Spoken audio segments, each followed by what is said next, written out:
Welcome to tonight's seminar. My name is Peter Raftopoulos and I'm the President of the Ithacan Historical Society, which is proud to support our online lectures on the history of Ithaca and the broader Ionian region from antiquity to more recent times. Tonight, our speaker is Associate Professor Sakis Gekas, who is the Hellenic Heritage Foundation Chair of Modern Greek History at York University in Toronto, Canada. And we deeply appreciate him being tonight here in Canada. It's 3:30 a.m. in the morning. Professor Gekas has a PhD from the University of Essex, where he wrote a dissertation on the commercial bourgeoisie of the Ionian Islands under British rule 1815 to 1864. This project has since been published as a monograph in 2017 titled Xenocracy, State, Class and Colonialism in the Ionian Islands 1815 to 1864.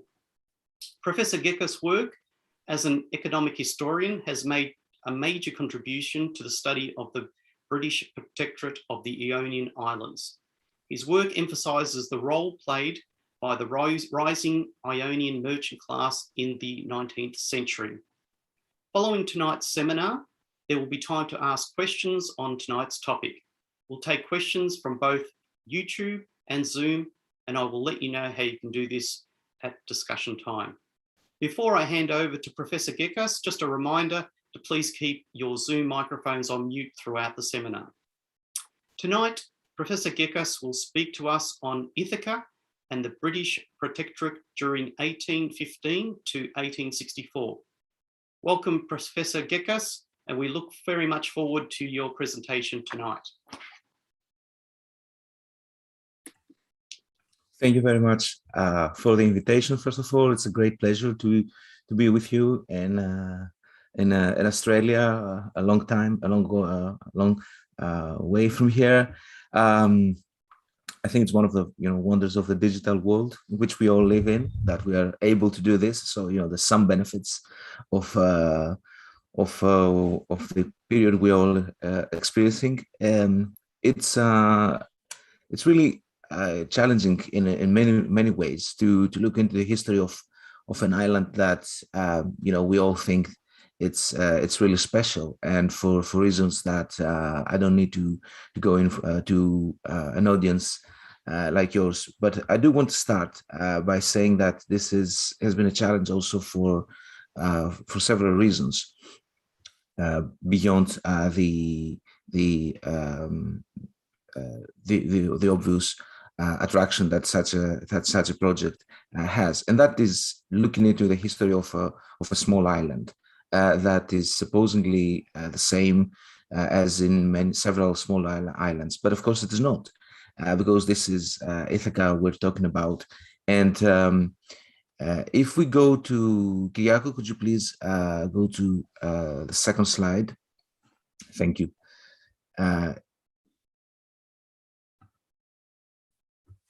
And if we look at William Gell, who's one of the first travelers, that the traveling gentleman, as they were called at the time, who noted that in an age of investigation and research like the present, it was remarkable that while the Iliad and the scene of its battles have excited such particular attention, little or no recent information has been offered to the public on the subject of Ithaca, the theatre of the principal action of the Odyssey and the kingdom of its hero. The object of the following sheets is to give a short account of that interesting island and to point out more particularly those features which may appear to have been described in the poem. And that, of course, has been the driving the motivation for many visitors of the especially 18th and particularly 19th century. But it does reflect the difficulty in this age of investigation and research of finding out more historical information, not information that would be based on mythological accounts of the island and the sort of field work that many of those early travelers or sort of early archaeologists were trying to do. So the geography and antiquities of Ithaca have been at the forefront of many of people's explorations and initial drive to visit the island. But what I want to talk about is the actual conditions, the historical conditions of the sort of late 18th and especially the 19th century that explain many of the island's characteristics, at least during this period. So not so much sort of the external view and presence of people like William Gell, but also the historical, social and economic conditions. So it is going to be a sort of a slightly economic history paper. I'm not going to sort of be too technical, but I'm sure it's something that you will all be able to follow if you can bear with me. Kyriako, could you please go to the next slide? The general questions, therefore, is how to approach the history of a fairly small island in the sort of Mediterranean scale in the modern period, 1500s, 1900s. And the reason for that is that, you know, unlike the sort of mythological account that, you know, sees the island as a sort of the place, you know, where Odysseus lived in and, you know, ventured from to the Trojan War. The story of modern Ithaki really starts in around 1500, and that is because the island was severely depopulated. So in the early 16th century, all you know, sources from Venetian authorities present this as a sort of barren land, or with very little, with very few people that live in there. So the repopulation by people from Lefkada, but also from further out, from even from Crete, and Kefalonia, of course, links the island to this sort of Venetian constellation of islands, the archipelago, as the immobile armada, as Spiros Astrachas has called it, of the islands in the Ionian Sea. So by 1560s, precisely at the time when the island of Kefalonia is sort of reorganized and its community begins to close, as historians call it, to just a few tens of people. This is also the time that Ithaki is, to a very small, to much smaller extent at least, also acquires its own sort of small social structure with, you know, 2 or 4 according to other accounts, main families, and in the 17th century already, as you probably, as I'm sure you heard from the previous lecture by Roumeli, Ithaki is sort of a haven for pirates, outlaws, and outcasts. This is something that relates to the history of the region as a whole. You know, this 17th century is probably the heyday of, you know, piracy in regions beyond the Ionian waters. But it is really in the 18th century that the island begins to acquire sort of its, you know, more modern characteristic with the rise, with the emergence of Vathi as the principal settlement. I've already mentioned a few of the sources, and let me come to the issue of interpretations, especially for the 19th century. You know, it's been, as I mentioned at the beginning, it has been quite hard finding out, you know, more specific information that relates to the island of Ithaki, and it is kind of expected, also not least because of the sort of small scale of the island and therefore its capacity to influence, you know, regional developments, but it does point out to a certain lack of interest by historians as well. So I think, you know, here's a gap to be filled. But what I'm also interested in is how the transition from the imperial, that is the British colonial in the form of protectorate of the Ionian Islands, how the island transitions from the imperial to the national context, at the same time having a regional and trans-regional dimension, which of course is migration that extends all the way to the 20th century in many cases, such as the community of people from the island of Ithaki to Australia, among other things, or to Canada. I must say that the association of Ithacans in Toronto, at least, is not nearly as active as yours. So it's definitely an example to follow. So one of the main issues, thank you, Kyriako, one of the main issues in the transition from the imperial to the national context, I think, can be seen in this sort of graph, which is not sort of a methodological approach. It's just one of the ways in which we can see the history of the Ionian Islands. And it is an idea that sort of a diagram that I've developed primarily about Corfu, that I think applies primarily to Corfu and perhaps to Kefalonia too. But I think it can also be useful in the case of Ithaki. So how do we transition and we see the interactions between histories of colonialism, histories of nationalism in the period after 1864, and post-colonial heritage? So what is the actual legacy of a brief but very influential period of about 50 years under British rule, to the geohistorical and environmental histories as they can be called. And I think in the case of Ithaca, but also Kefalonia and Zakynthos too, the example of earthquakes is one of, very strong about how the island's history has been affected dramatically by environmental factors, such as, the emergence of the appearance of, strong earthquakes that really, or at times, changed the course of the island's history. And I think that's kind of been understudied as well. Moreover, how does this connect to the histories of development and progress, as it's sometimes called, but it's with some debate about what does this progress mean? If you have thousands of people who leave the Ionian Islands in the period, let's say 1840s, 1850s, and onwards, in the famous, so to speak, Ionian phase of Greek-owned shipping, to use a phrase that Angelina Harlafis has pioneered, what does this actually mean for the island? So we have sort of this diaspora of people of Kefalonia or Ithaki, in some cases all the way to the Black Sea. But how does it actually affect the place where they come from? And I think this is also a relevant question for migration in the 20th century. How does this sort of wave, if it affects at all, of people who settle elsewhere?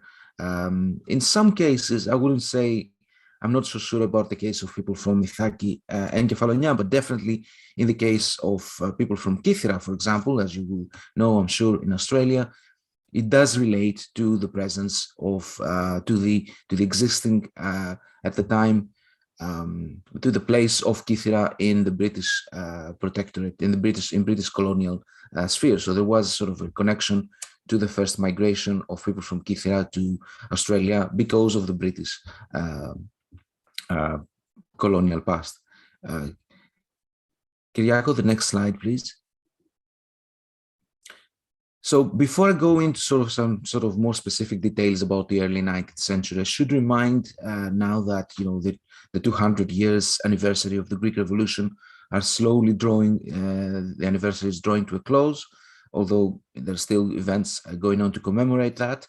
That at the time when the Ionian Islands became the first, as we often call it, the first Greek state, the Septinsular Republic, this was also the time when it became the first Ionian state. So we should not forget that this is a period of intense geopolitical, historical developments that start with the outbreak of the Napoleonic Wars and, of course, affect the region directly, not least by the formation of such a state project, because this is what the Septinsular Republic is. But of course, there are other state projects that are going on at the time, of which the Greek Revolution and project and the state that resulted from it is, of course, the most successful one. Nonetheless, before a few years, even before that, it was just one of the state projects that were entertained, let's say. And this is exactly what explains the emergence of the Septinsular Republic in the form of a model, following the model of the Republic of Ragusa in present-day Dubrovnik, which is sort of a medieval or early modern state that was under international protection, by Ottoman and Austro-Hungarian Habsburg rule, Habsburg primarily, and it allowed the city, the port city-state, let's say, to excel in trade. So that was the model that was followed for the Septinsular Republic, of course, with very different configurations, since this was an island, a sort of federal-like republic. So we shouldn't forget that Ithaki belongs to this sort of state project in the region, that by it has by no means guarantee its success. I mean, if you read the Times of 1802, at the time there are talks about, Zante, Zakynthos preparing to break away from the rule of Corfu. This was by no means a smooth process, and it was smoothed out in many cases, in several cases, and for many reasons by Ioannis Kapodistria in his early days as a young statesman, and by Count Mocenigo, sort of the Russians' strong man on the ground, especially in Zakynthos, in Zante and Corfu. So in 1807, this is when the islands entered sort of the modern period for many people by being part of this new state, the Septinsular Republic, and further on after the French imperial rule of 1807, 1809, briefly, become part of the British controlled, British occupied Ionian Islands, and following the Treaty of Paris, the 1815 Treaty of Paris, they become the United States of the Ionian Islands. And I should remind here, Kyriako, the next slide, please, that this is a state project that is very unique at the time. It has a sort of federal nature. In searching for information about Ithaki, I think it's very useful to fall back, sometimes not wholly satisfactory, of course, to accounts at the time. And they're interesting because William Gell, as I read the extract at the beginning, is an interesting sort of entry point into this world of early 19th century Ithaca. And he does reveal that he met Signor Marco Zevo, at whose house they stayed during a former visit. Actually, this was William Gell's second time in Ithaca. And he was also able to meet the English vice consul, Constantino Zevo, who's sort of his brother, and they're related, and they actually stay next to, they live next to each other. So this is exactly the entry point of people that visit the island at the time.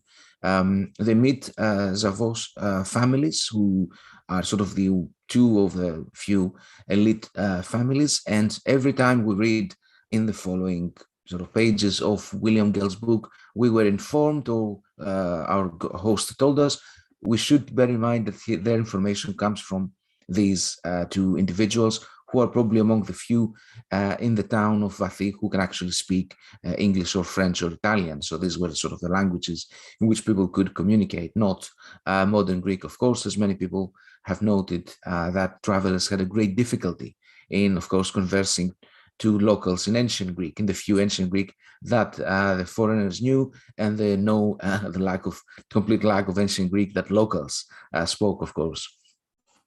Kyriako, the next slide, please. These are depictions from William Gell's book, which you can see sort of the development of a port that is famous for its, that's the reason it's called Vathi, for its geography that allowed shipping and navigation to excel. The next slide, please, shows also from a different from the north point. This is the watercolor by Pumardi that was accompanying Gell at the time, that shows the port of Vathi, and you see some more of the activity that was going on at the time with several ships in the harbor. And what Gell noted, interestingly, is that the island has about a fleet of about 50 vessels, of many of traders who take part in every port of the Mediterranean. He estimated the number of inhabitants about 8,000, of which 2,000, he says, live in the city.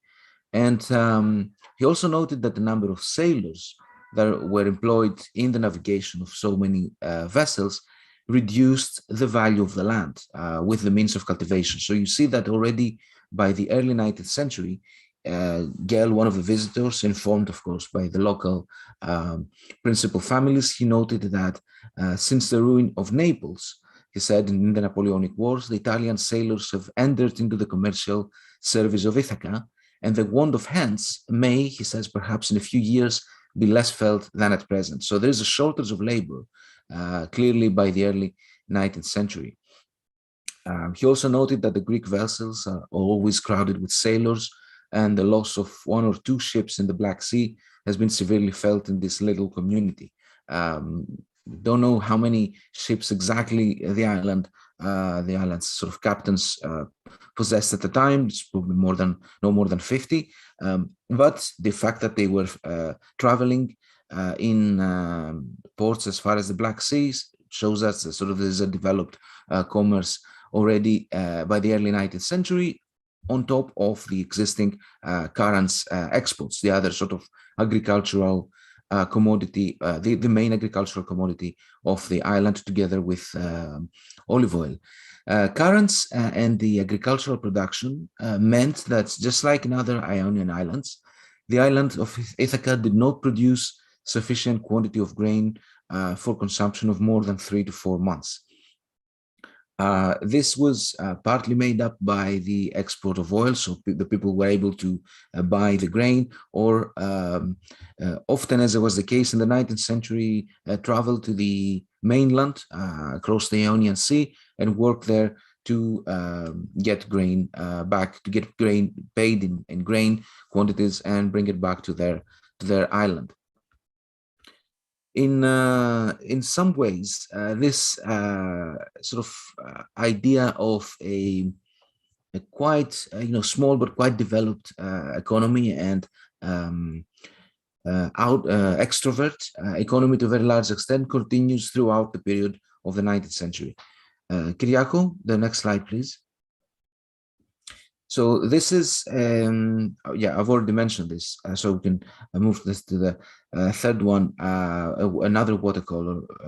In some cases, the depictions that we have allow us to understand a little bit better the context of the time, but of course it is a depiction, and we needed a lot more information to see this transition from one form, imperial French rule to the next. The imperial French rule did not last very long, but neither did the sort of the British occupation period.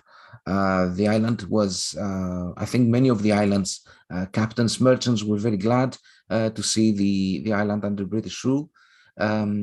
Already those who had been trapped in Constantinople during the period of the Russian-Ottoman War, I'm sure they were relieved to see that the island passed under British rule, and therefore they were able to resume their commercial activities. Kyriako, the next slide, please. And it is this period that you have in the 1820s. By the 1830s, one of the probably more significant periods for the history of the island. That is when, by the 1820s, shall we move to the next slide, please? We will see some information about the island's sort of geography. I don't need to remind you where Ithaca is, but I do want for you to pay attention to the island of the tiny small island of Kalamos, which is located very close to the mainland, and which actually was the reason why the British were, those in Ithaki, Lefkada, of course, and Corfu, the authorities during the period of the Ionian state, were very interested in what happens there with the refugees from the Greek Revolution. So the island was, to some extent, affected by the outbreak of the war in March 1821, not least in relation to the people from Ithaki who lived in areas where the revolution broke out. So both in the Danubian principalities, but also in places such as Patras, already a significant port in the northwestern Peloponnese at the time. Kyriako, the next slide, please.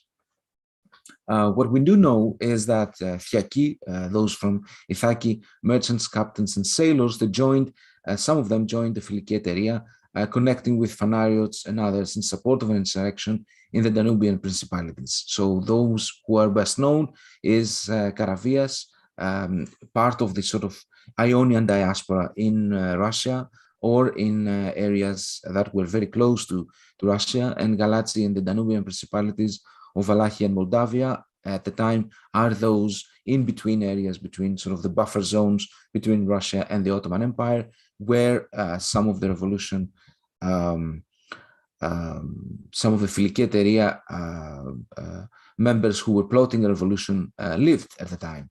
The other one is Morphopoulos, who's also quite famous for funding the voluntary force that fought in the Peloponnese and contributing to the victory against the Ottoman garrison in Athens and defending Athens in 1826 against Kütahya Pasha and his Ottoman armies.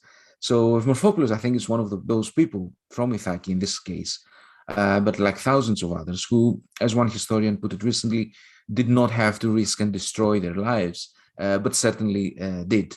The next slide, please.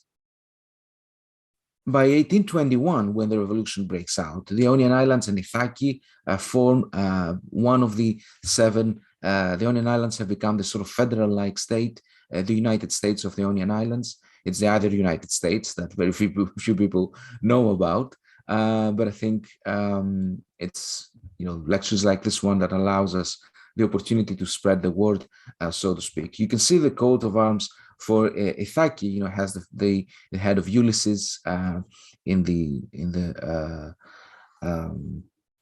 right side of the coat of arms. And by 1821, the islands form this federal state. That means that once the revolution breaks out, there is an instant reactions, one of the instant reactions of the state is to disarm the population. So every time that we refer to the Ionian Islands and a role of the revolution, we should keep in mind that those who managed to get out and fight, so to speak, to leave the islands and go to mainly the Peloponnese, were able to stay there for quite a long time.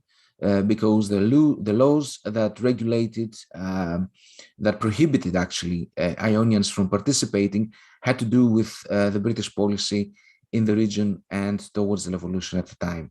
So while the position of the British changed later on, we should remember that in the beginning, this was a very neutral wannabe response. The next slide, please. So how do we look at this, the period of the 1820s, which is also when we begin to have statistical for the time information about the island? And I'm using mostly the examples of the blue books of statistics, as they're called, this great source for finding information about the population, the economy, and a number of other fields for the history of the island. So the way this is cataloged and indexed was the uniform for the whole of empire. So it follows this reclassification process at the colonial office that with documents, books actually that were sent to all areas of the empire at the time. That's why you see in the sort of top left columns titles of whites, free blacks and slaves. This was, the same documents, for example, that were sent to the Caribbean, among other places. The Ionian Islands do not have this sort of classification scheme, although, as Tom Kalam and others have mentioned, they were presented in different lights. So they were often called the Mediterranean Irish, or they were compared to other parts of the empire when where there was resistance to the British Empire. But I should note here that by 1840s, perhaps even earlier, the Ionians themselves reclassify the way they see themselves in the light of other people. So when High Commissioner Ward was extremely brutal in its suppression of the outbreak of riots in Kefalonia in 1849, you had Ionians who were protesting, telling Ward that he should not treat them as the Indians of Canada, for example, because his previous term included serving as the governor of Upper Canada. Now, this set of sources allows us to look at population, population density, demographic information, but also information that relates to the position of people in what the British classified at the time as agriculture, manufacture, commerce. And it is a lump sum. If you look at the population, it's where the most accurate information comes from. from 1815 to 1864, you see a significant increase in the population. And I think that relates to the point that we'll come back at the end. You know, how does the British period affected the island's population and economy over time? The next slide, please. One of the factors that we can see that affected the island's population and economy is that of the working population. So this is the number of people that are recorded employed in one of the categories, agriculture, manufacture, commerce, in relation to the total population of the island, to which, of course, working population, it is certain that women, for example, were not recorded. This, of course, does not mean that we're not working, obviously. The population that is recorded as working seems to be, in the case of Ithaki, who are extremely high. If you look at above 40%, to the extent, you know, that these figures are accurate, but I do think they have certain amount of, they're quite useful in understanding the island at the time. You see that the island of Kefalonia is also quite high, and those two, in Kefalonia and Ithaki, relate directly to the number of people who were employed in what British classification calls commerce. And that, of course, includes shipping. If we go to the next slide, Kyriako, thank you, we'll see how does this relate together with other sectors. So you see how in agriculture, of course, it is extremely high in all islands. You see how it increases in Ithaki, in Zante, in Kefalonia, it remains high, and that is directly related to the number of people employed in the currents trade. So you see that there is a development of the currents trade. It's much more profitable and incites people to shift to agriculture from, let's say, commerce. In the case of Zakynthos, for example, which has a quite active sector in manufacturing, even textiles at the time, or pottery. So this is the next slide, please. You have to keep this in mind together with the number of people in manufacture, that, you know, whatever little manufacture in Ithaki there is, it drops to very low. Kefalonia, but also Zande, you can see that's the most dramatic shift. And if you look at one of the most interesting tables, Kyriako, the next one, please.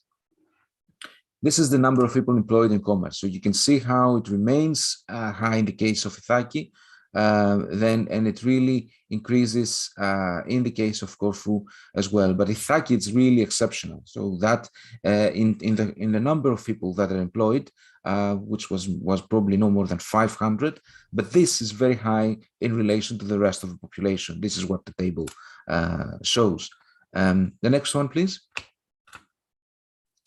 One dissertation from the 2009, I think, sorry, not 2000s, shows the number of type of ships, crews, and shipping population, and allows us to provide a little more detail to the previous table. Excuse the Greek in the table, but what you should really note here is the brigantini or brig type of ship. This is the brig is a type of ship that is by far the highest number of the number of ships in Ithaca, 54 in 1860, and these are the ships that people use to travel and trade in faraway ports. This is the average number of people on the crew, and this is the total number of people who are part of the cruise in a ship. People at the time traveled, according to all the information we have, for several months or even years around the Mediterranean and the Black Sea. They occasionally went back every few years to their island to see their families. But it is a sort of quite itinerant population. So while you do have some people from Ithaki or Kefalonia who settled elsewhere in the population, there is a great sort of shipping population in numbers, especially from Kefalonia. It's more than 2,000 people, if I remember right, who do travel around the Mediterranean trading. The next one, please. So what does the Ionian Islands and the island of Ithaca look like about sort of 50 years in the period of British rule. One of the books that sort of give us a sense is that the Ionian Islands in the year 1863 by Ansted, he carries his own Victorian biases, of course, like all these authors do. But at the same time, it is quite useful because it does show pretty much the same sort of quite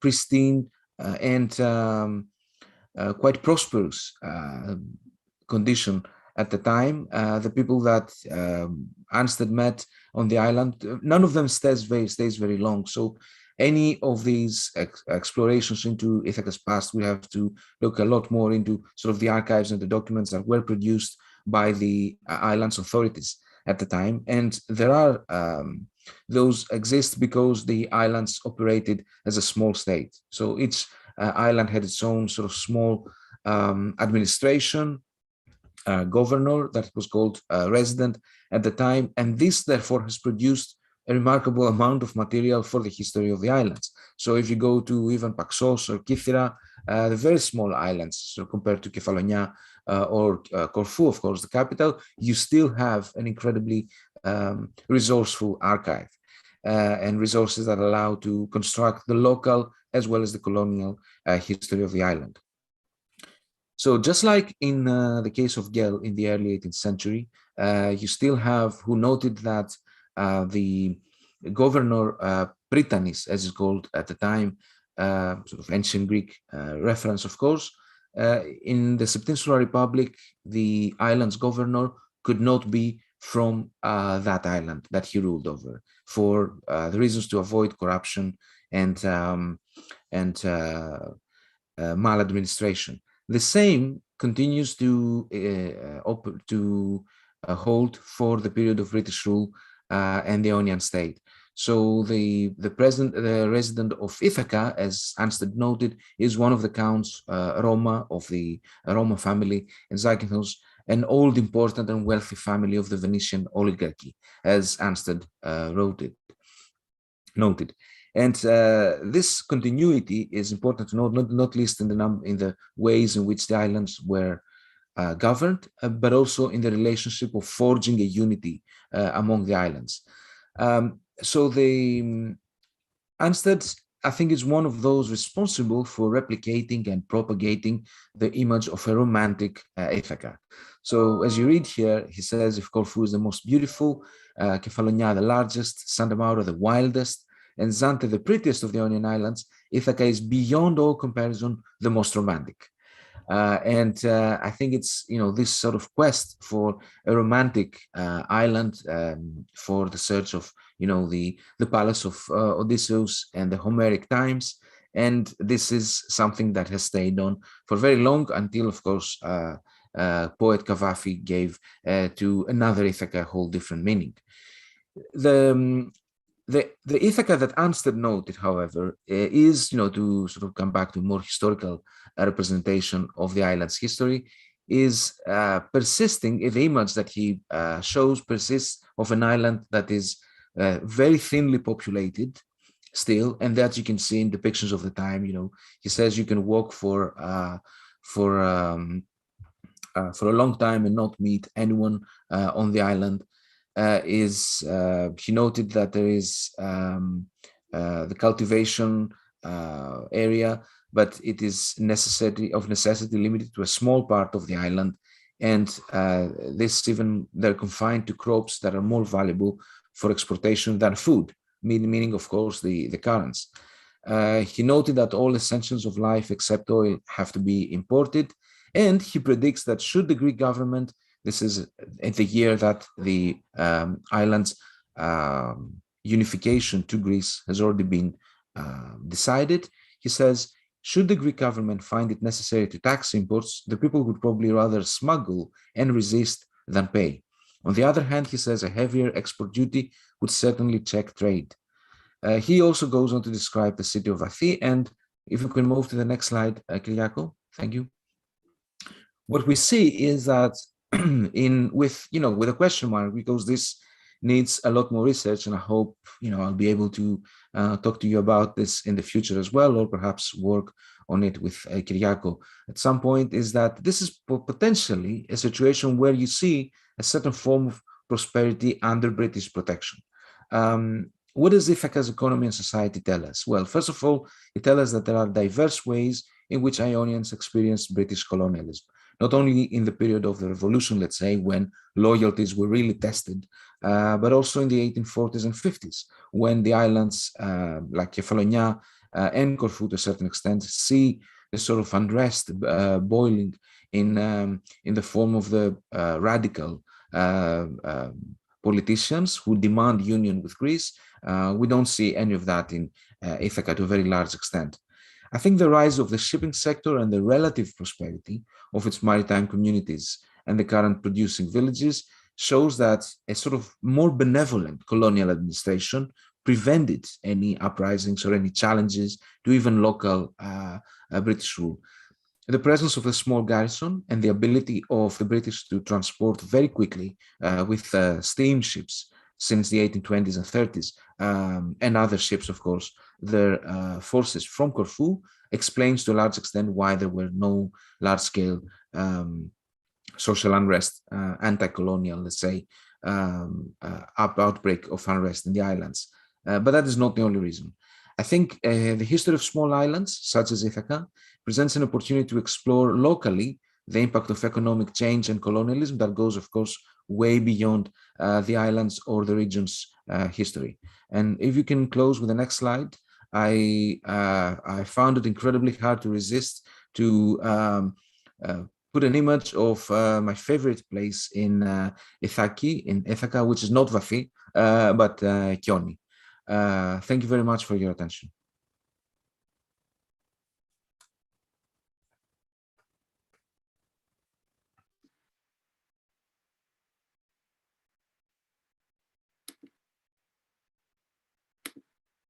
We definitely appreciate this fascinating lecture that you gave us, Professor Gekas.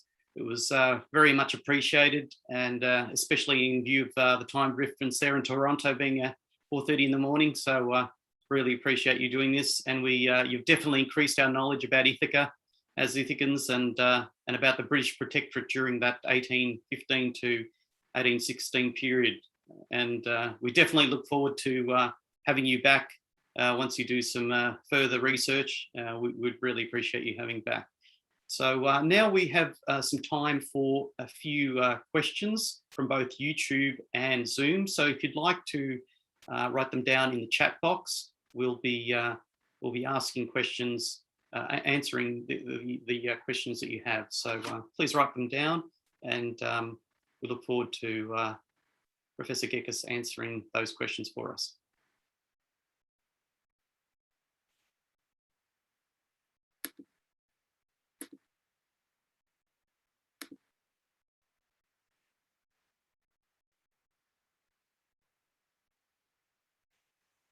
Kyriako, would you like to kick off proceedings with a question, if you'd like? Sure. I think I'll be the first one, but I would like other people to talk as well. I'd like to go back to your own work, your work generally, Sakis, and in particular, your book, which came out of your PhD dissertation, Xenocracy. I was wondering if you could give us a general overview, perhaps, of what that book was about and the point that it tried to make about the way that history had been done in the Ionian Islands until then, and the intervention that you were trying to make. Certainly, thank you, Kyriako. The book came out of the dissertation and sort of research, doctoral research that concerned mostly Corfu and its sort of commercial world, let's say. But I very quickly realized that, this did not make much historical sense, or even methodological sense, if you like, without looking at the overall state context in which the islands operated. So by focusing on Corfu, but also at the same time having a look at how the local developments affected the state's growth and reform At the same time, this is very much at the heart of the book, that within a generation from the 1820s and 30s primarily to the 1850s, you have a new generation of Ionians who are trained in the islands primarily, schooled and trained more broadly, and are able to, not necessarily all of them, challenge the direction of the state towards, let's say, a more radical, for the times, view towards joining Greece. This is not something that all agree, but towards reforming the state. So this is at the heart of the there actually were called reformists, and this is the reason they were called μεταρρυθμιστές, reformists, because they are actually promoting a sort of different way to manage a state and its resources, and they're very much hoping that they're the ones that will be able to do it. So they're very confident generation of people. For instance, Mustoxidi is one of the most famous one, but he's by far not the only one.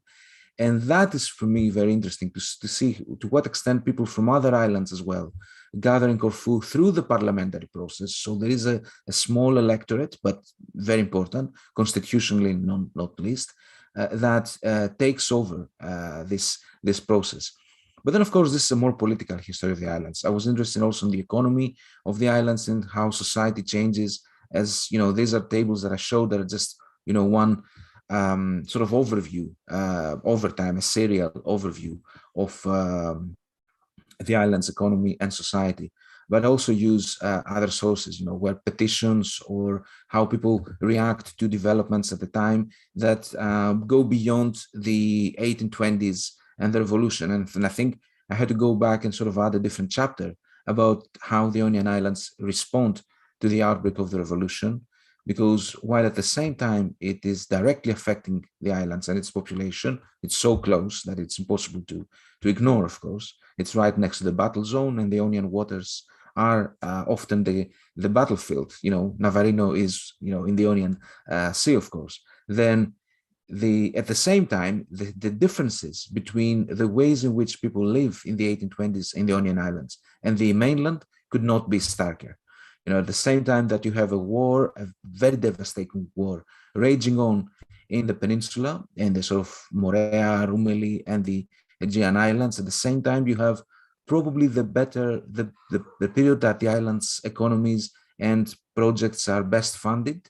The islands benefit from the currents trade. This increase in the islands' production in currents and shipping, an increase in shipping, happens probably during the 1820s and then in the 1830s. So the revolution was also, even to a certain extent, beneficial for people in the Ionian Islands, for the reasons that I mentioned. To some extent, of course, those who participated were directly involved. So the book is also looking at the rise of the press in the late 1840s and 1850s, controlled and regulated still by the British authorities, British and Ionian authorities. And also the fact that the islands have this very unique, I would say, social structure, not unlike any that Ottoman Greece had. So these are some of the chapters, of course, but Ithaca, unfortunately, I must say, and this is partly why I was very interested in looking into this for this talk today, has evaded people's attention, and I think it is not for lack of sources. I think it's probably, the Homeric image has sort of been too strong in many ways. Thanks very much for that, Saki. It was a great explanation, and we look forward to further research in that regard. I think that will be fascinating. We actually have a few questions more to ask. We have George Vardis has got a question here. Sakis, to what extent were the British residents active in building infrastructure such as roads, bridges, and schools on Ithaca as they were in other islands such as Kythera? Yes, thank you, George. The field of education is one of the most important, of course, and one of the least explored. And the infrastructure that the British built, again, the Ionian state, I should say more accurately, because it's all funded with Ionian resources. Okay, so the islands are heavily taxed through export and import taxes primarily, but this is all generated locally. So the way they fund this to a limited extent, of course, but there is a project of public education that is underway. And I should mention here, especially in this talk, that the first Ionian University, the Ionian Academy in 1823, the plans by its visionary, Frederick North, the fifth Earl of Guildford, as he became in 1817, was to put the seat of the university in Ithaca. So to replicate, let's say, the model of a campus, of an isolated campus where people would be able to study undisturbed. And it is only because of the reasons of the outbreak of the war in 1821 that High Commissioner Maitland convinced Guildford to move the seat of the university to Corfu for practical and logistical reasons as well, of course. But it should be noted that if plans had gone ahead according to Guildford's idea, Ithaki would also have the first Greek university built there. So, which relates exactly to the issue of infrastructure. I mean, roads and bridges were constructed in a very large extent in Kefalonia and to a certain extent in Corfu. Ithaca, I don't know how much they developed the island's infrastructure.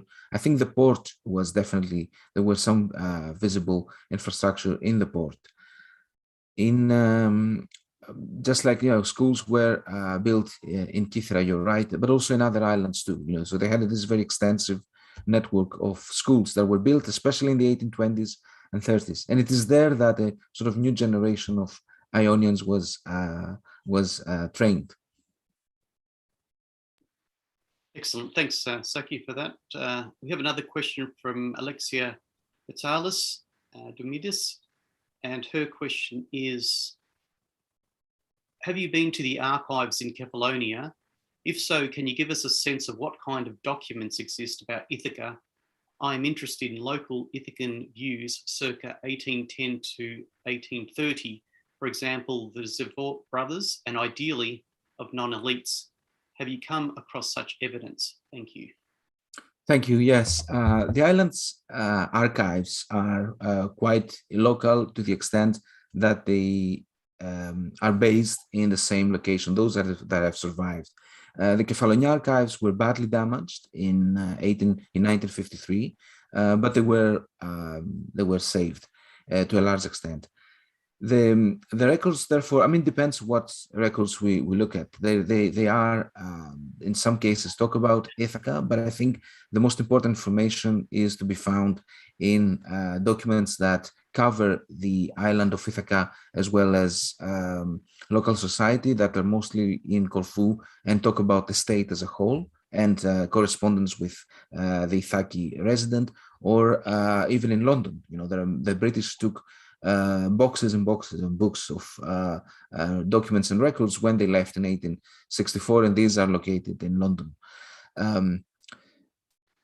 I don't have any particular information on the Zavo brothers or non-elites. I think what we do find is when you look at criminal records, for example, where you see information on sort of the non-elite groups. Because looking at even the official newspaper, the Ionian Islands Government Gazette, you get some information about Ithaca. But as you rightly point out, it is mostly for the elite population of the island. So one has to look at these other sources. I was looking, for instance, at an article on the Vathi prison, or Desmotirio, as it was called, which was located in the Lazaretto. So you do get some information about it's a small article, a brief article on the history of the prison, which was built in the 1820s and was a remarkably long lasting. It lasted up until the 20th century. And it was in the same sort of islet in the island of the port of Vathi that housed this sort of, it had this dual function as a lazaretto, as a sort of place of quarantine, and as a prison. And it is, by looking at these documents or examples, you can see sort of the non-elite history of people in Ithaca or elsewhere, of course. Excellent. Thanks, Saki, for that answering that question. We've got another question from Peter Prinius. Kythera hosted numerous refugees during the Greek Revolution. Did Ithaca have a similar experience? The island, not that I know of. The island, I mean, there were, it depends who is a refugee at the time. There are refugees that settle in the Ionian Islands ever since the Suliotes lost their war to Ali Pasha. So this is when the majority of the, what people call at the time Albanian irregulars arrive in the Ionian Islands, and they form the first, so to speak, regular militia of the time that, the Russians employ, the French employ later on, the British to a certain extent. So the islands never acquired a local militia, although the plan was entertained by 1817-19, but it was abandoned once the revolution broke out. So because of, the British, I think rightly assumed that it wasn't very wise to have a large armed population of Greek Orthodox people right next to where the revolution had broken out. So they disarmed the population within a few months. And then they need to have this sort of groups of regulars.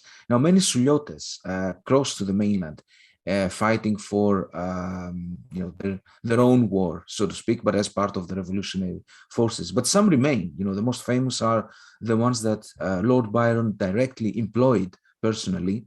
So they were all following him because he was able to pay them famously.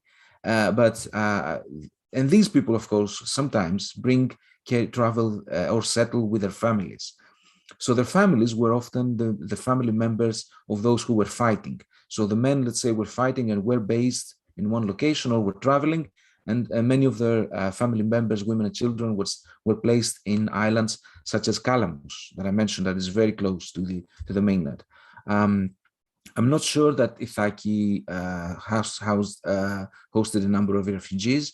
Kythera, of course, is most famous for this outbreak of violence that incited the High Commissioner at the time, Maitland, to disarm the population. So when a boat of Muslim refugees arrived in Kythera, the population attacked them, and when the British intervened, I think one British soldier was even killed. So when this happened, it confirmed the British Commissioner's view that, and Lord Adam, his second in command and second commissioner, they convinced them that they had really had to disarm the population. Excellent, thanks, Sakis, and I also like to acknowledge Peter, who's written on the area Kythera and that same period. So we look forward to having Peter as an author probably in our lectures next year, if you'd like to come back. He's written on wild colonial Greeks and also Kythera and the Ionians during that same period that you've covered, Gekas, Sakis. So we look forward to some more collaboration. So we have a further question from Anastasios Mikalev. Dear Mr. Gekas, greetings from Corfu. I would like to ask you if there is any printing activity during the period of the British rule after the press freedom in the Ionian Islands in 1849 by the inhabitants of Ithaca. Yes, thank you, and hello to Corfu. There is an intense printing activity in several of the islands. There is also a rise of people an increase in the number of people who are able to read. And there was also, what I found most interesting is that there is some printing activity, but there was also a rise in the associational activity more broadly. So the way people associate changes quite significantly right in the 1840s. For example, people have one or two, I think, insurance companies in the island of Ithaki. And this reflects these marine insurance companies. And this is something that I found very interesting several years ago when I looked into this, because it shows that there is an increase in the awareness of how to invest. So a different perception about how to use one's wealth. So this, the way I learned about this was, I find out about this was how the information about insurance companies was published in the official newspaper, which means that it was spread in all the islands that the newspaper circulated, but it also shows the presence of people in this insurance sector, because their names of the shareholders and how many shares they buy were published. And it is an interesting, two-way process here of how it does reflect an awareness of conditions at the time. This is a rapidly developing sector of marine insurance, and of course reflects the island's commercial activity, and Ithakis, of course. Kefalonia has 2 insurance companies. I think Corfu has another 2. So it's a kind of Ionian across the islands development. But I don't think there was a newspaper from Ithaki, if that's what you mean. But there was definitely participation to the sort of overall, public that was developing at the time, a sort of a public opinion that is emerging at the time, and people in Ithaki who are, who are able to read, or who get the information that was published, they certainly participate in the sort of emerging public sphere. And that was the other point that I was trying to develop, to go back to Kyriakos' point about what the book involved. I should also say that Ithaki very quickly becomes part of the steamships route. So, the Lloyd's steamers companies, they all have a stop at Vathi. On top of the existing itinerary that existed, that was at least since the 1820s, that includes stops in every island's capital. So the Ionian government buys this steamship, one of the first in the region, actually, to connect the islands and sort of integrate them further to this new state structure. So this means that they are able to communicate, the representatives of each island are able to travel regularly and sort of on time, not depending on the sort of on sailing. That was still, the dominant form of travel for a long time, but now you have steamship travel as well.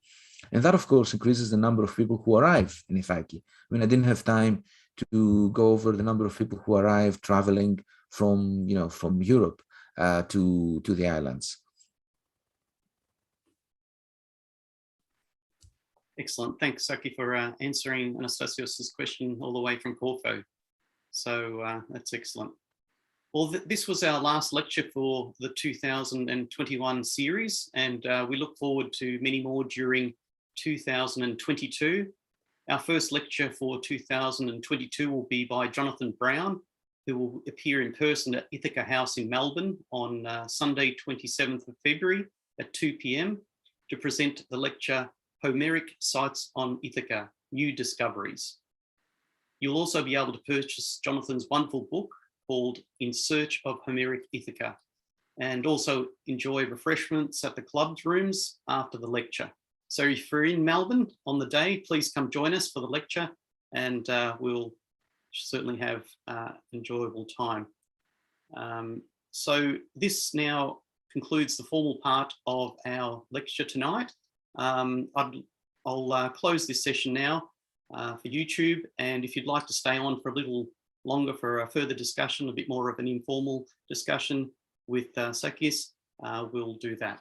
So thanks very much all for attending.